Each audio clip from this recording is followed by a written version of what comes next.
So hello friends, welcome back to my channel Meenachari creations. ఈరోజు video వచ్చేసి ప్రెగ్నెన్సీలో ఏంటంటే భోజనం చేయగానే మధ్యాహ్నం టైంలో, అందుకే నేను ఈ టైంలో వీడియో అనేది పోస్ట్ చేస్తున్నాను అనమాట. సో ఎక్కువ మంది ఏంటంటే మధ్యాహ్నం టైంలో ఎక్కువగా నిద్రపోతూ ఉంటారనమాట.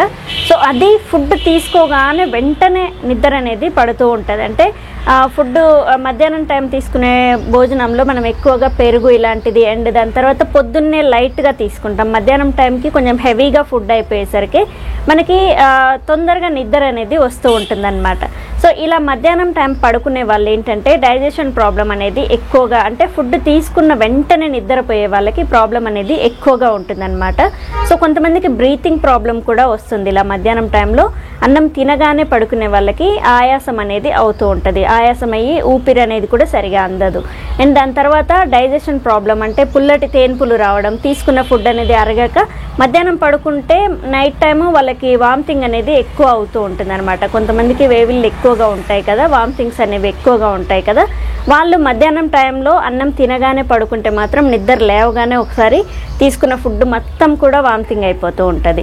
సో ఈ మధ్యాహ్నం భోజనం తర్వాత నిద్ర అనేది చాలా మంచిది. కాకపోతే ఫుడ్ అనేది అరగడానికి కొంచెం టైం అనేది పడుతూ ఉంటుంది అనమాట. ఎందుకంటే పొట్ట మొత్తంలో కూడా బేబీని ఆక్రమించి కొంచెం ఫుడ్ జీర్ణశక్తి అనేది కొంచెం తగ్గిపోతూ ఉంటుంది అనమాట. జీర్ణాశయంకి కూడా కొంచెం స్పేస్ అనేది తక్కువ అయిపోతూ ఉంటుంది అనమాట. అంటే మొత్తం కూడా పొట్టలో బేబీనే ఆక్రమించి ఉంటుంది.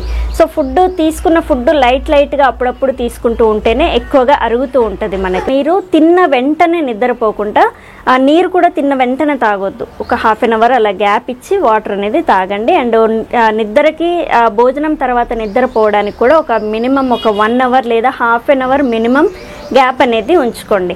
సో ఇలా ఉంటే ఏంటంటే మీరు తీసుకున్న ఫుడ్ అనేది చక్కగా అరిగిపోతుంది అనమాట. సో యాసిడ్స్ అనేది రిలీజ్ అయ్యి కొంచెం ఆ ఫుడ్ అరిగినాక దాని తర్వాత నీరు అనేది తాగి మీరు పడుకుంటే మాత్రం చాలా మంచిది.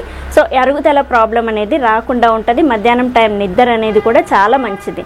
సో బేబీ గ్రోత్కి కూడా చాలా బాగా యూజ్ అవుతూ ఉంటుంది నిద్ర అనేది. ఎక్కువ పడుకోవద్దు. ఒక హాఫ్ అన్ అవర్ లేదా 1 or 2 అవర్స్కి అబోవ్ అయితే మీరు నిద్రపోవద్దు. మధ్యాహ్నం పడుకొని సాయంత్రం 5ంటికి లేసే వాళ్ళు కూడా ఉంటారనమాట. సో మీరు 2 o'clockకి పడుకుంటే 3కి లేవడం, లేదా 4కి, 3 or 3:30, 4 ఇంతే. అంటే 1 or 2 అవర్స్ పడుకోవాలి, కానీ ఎక్కువగా నిద్ర అనేది కూడా మంచిది కాదు. సో బేబీ బద్ధకంగా అయిపోతుంది అనమాట. బేబీకి అండ్ మీకు కూడా బద్ధకంగానే ఉంటుంది మధ్యాహ్నం ఎక్కువగా నిద్రపోయే వాళ్ళకి. కానీ నిద్ర అనేది మంచిదే, కాకపోతే ఫుడ్ తీసుకున్నాక తిన్న తర్వాత ఒక 100 అడుగులైనా వెయ్యాలి అంటారనమాట పెద్దవాళ్ళు. సో అందుకు మీరు ఫుడ్ తీసుకున్న వెంటనే ఒక హాఫ్ అన్ అవర్ లేదా ఒక 100 స్టెప్స్ అనేవి మీరు కౌంట్ చేసుకొని వాకింగ్ చేసి దాని తర్వాత వాటర్ తాగేసి పడుకుంటే చాలా మంచిది అనమాట. సో ఖచ్చితంగా ఈ టిప్స్ అనేవి ట్రై చేస్తారనేసి ఈరోజు ఈ వీడియో షేర్ చేస్తున్నాను. సో చూసారు కదా ఈరోజు వీడియో, ఫుడ్ తీసుకున్న వెంటనే నిద్రపోయే వాళ్ళ కోసం ఈరోజు వీడియో అనమాట. సో రేపటి వీడియోలో ఇంకొక మంచి టాపిక్తో మీ ముందుకు వస్తాను. Thank you. Please subscribe my channel Meenachari creations. Thank you.